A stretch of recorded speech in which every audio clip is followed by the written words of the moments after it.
그날 형의 아내와 카페에서 눈이 마주쳤을 때 저는 한순간 멈칫했습니다. 형수의 시선은 단순한 인사 수준이 아니었고 너무 뚜렷해서 오히려 피하고 싶을 정도였습니다. 그리고 그날 이후로 제 일상은 흐트러지기 시작했습니다. 안녕하세요. 저는 30대 후반의 직장인입니다. 저는 대학교 시절 알고 지내던 형이 한 명 있습니다.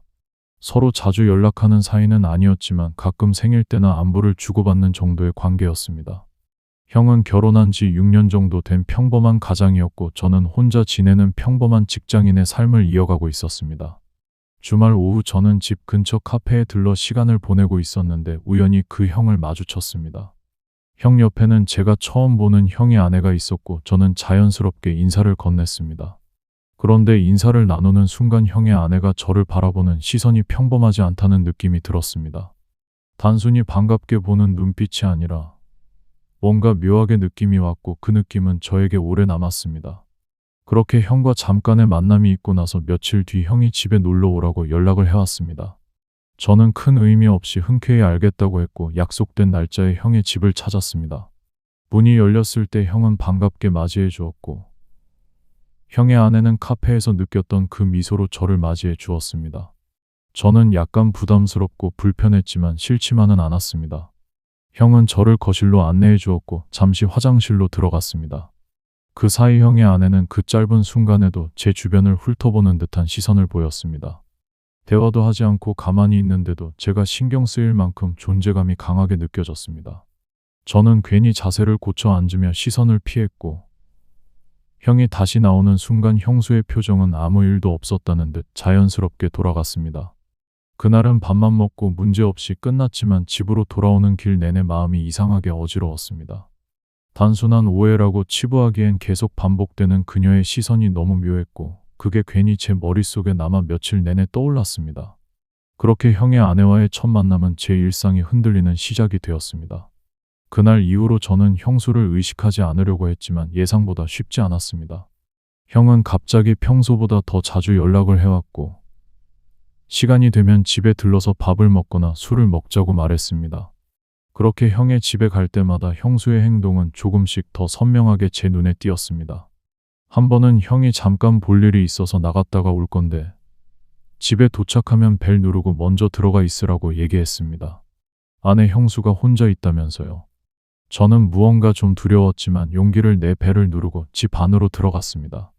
집 안으로 들어가자 형수가 저를 반갑게 맞이해 주었고 소파에 앉아서 차분히 형을 기다리고 있었습니다. 그런데 형수가 자꾸 주방에서 뭘 꺼내는 척하면서 저를 자꾸 보고 있는 듯 한 느낌이 들었습니다. 형이 없는 공간에서 형수와 단둘이 있다는 사실 자체가 괜히 긴장을 불러일으켰고 저는 최대한 눈을 아래로 두고 있었지만 참기가 힘들었습니다. 잠시 후 형이 도착하며 분위기는 자연스럽게 풀렸지만 집을 나서는 순간까지도 형수의 시선이 저의 뒤통수까지 느껴졌습니다.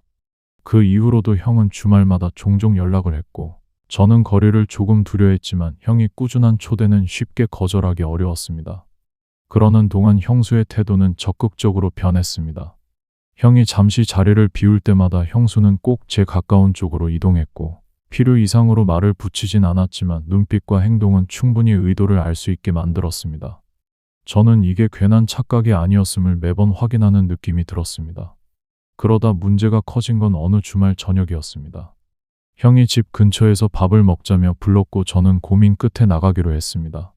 형수도 함께였고 세 사람의 자리는 평범한 식사처럼 보였지만 형수의 시선은 전보다 더 노골적으로 드러났습니다.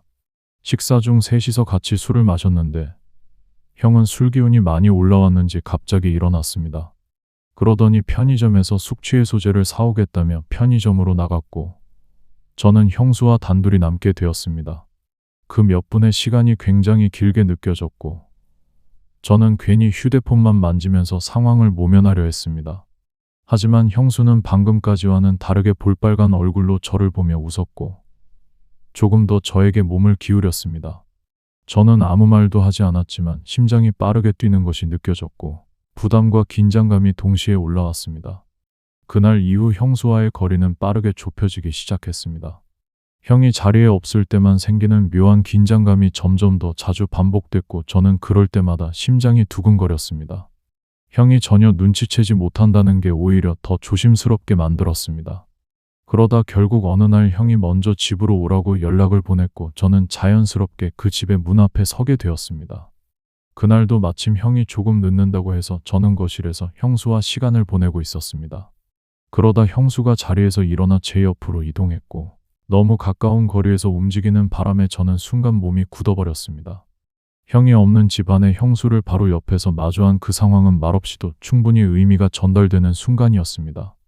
저는 스스로를 통제하기 어렵게 흔들리고 있었고 형수가 보내는 신호도 똑같았습니다.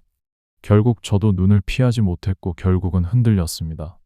둘 사이의 거리는 너무 빨리 좁혀졌고 저는 그 순간이 지나고 나서야 정신이 들었습니다. 그리고 형이 집에 도착하기 직전 저는 급하게 몸을 떼고 아무 일도 없던 것처럼 자리를 고쳤습니다. 형수 역시 아무런 기색 없이 자리에 돌아가 앉았고 잠시 후 형이 들어오는 순간 상황은 다시 평범하게 돌아온 것처럼 보였습니다.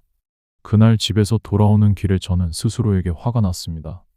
아무리 순간적이었어도 선을 넘었다는 사실이 너무 선명했고 형의 얼굴을 떠올리면 미안함이 크게 밀려왔습니다. 그날 이후 저는 형의 연락을 피했습니다.